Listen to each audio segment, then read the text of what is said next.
Hey there guys, so today we have another review and this is a beer from Hill Farmstead, another one of the bottles that I picked up in my recent trip, and this is Earl. This is a 7.2%, let me confirm that. Yes, 7.2%, yeah, 7.2% oatmeal coffee stout. So awesome stuff. The other dark beer that he bottles consistently is Everett that comes in at 7.5. So let's see, that's a porter, but this is a stout. So let's see what it does at 7.2. With the coffee stout. Let's dig in. The beer pours out. Oh, look at that beautiful beer. Out of the bottle, pours out. Yeah, nice dark brown color.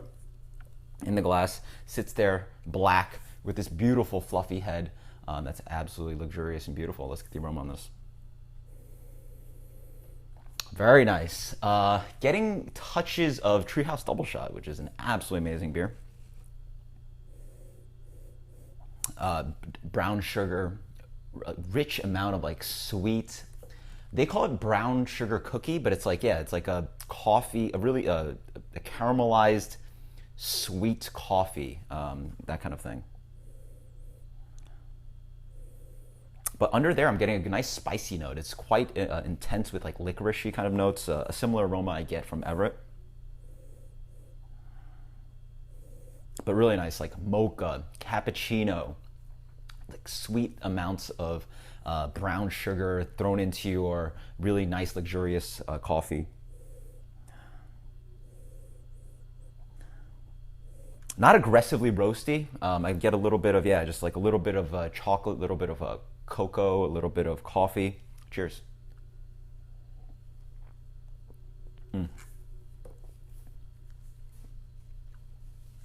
That's really nice. Falls on the palate as well with that kind of spicy note on the back end.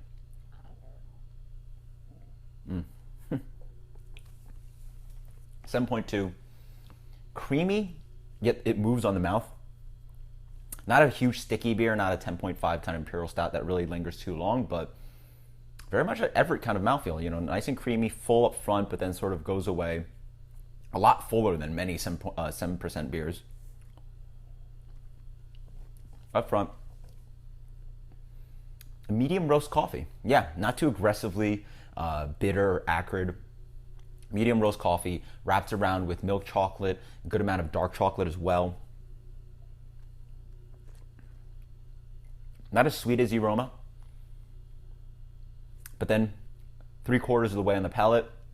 Towards the finish, you get a little bit of that kind of lingering sweetness, and then goes on with that kind of lingering. Yeah, it's like a spicy bitterness. It's like licorice. It stays on the tongue pretty well. I would say it's like medium plus kind of licorice, lingering kind of flavor, which is something that occurs in Everett as well.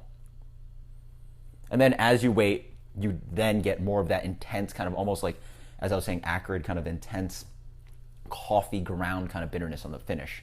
That's the aftertaste you get along with that licorice.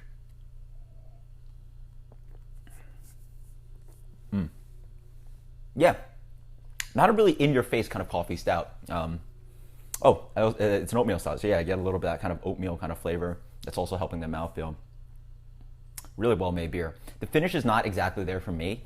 For me, that kind of licorice flavor is a little bit bitter and lingering. I wish it cleaned up a little bit nicer, maybe with a little bit more sweetness on the back end. As for relevant beers that are close to this, if you want to compare, Founder's Breakfast Stout comes at 8.3. This beer probably has I want to say has a better mouthfeel than that. It's a much more harmonious and well-balanced beer. You know me, I bash on Founder's Breakfast, but I do like it. I'll post you guys a link to that. The other beer that I would compare it to would be Everett. I want to say Everett with coffee would be pretty awesome and maybe better than this, but this is still just a really fantastically well-built coffee oatmeal stout. I'm actually curious why he just doesn't just throw some coffee into Everett. That'd be pretty cool because the beers are relatively close in ABV. 7.2 here, as I said earlier. Everett at 7.5. Yeah, really nice. Wow. And as you drink it, the finish gets a little bit more complex. You're getting like spikes of, again, that kind of spicy character and the sweetness, and then that kind of roast of coffee is just really attacking on like the front of the palate, which is where it's really light in this kind of like medium to light roast coffee. Really nice stuff. As for a rating, Yeah, really good. If yeah, this is a kind of like coffee stout that you'd like to drink consistently. I would say it's a level or two under double shot from Treehouse, but let's give this a 94. Great stuff, very well done coffee stout. Actually, I think I give a breakfast stout a really similar rating to that. So yeah, I'll stick to a 94. I think it's like pretty close. So until next time, guys. Cheers. Later.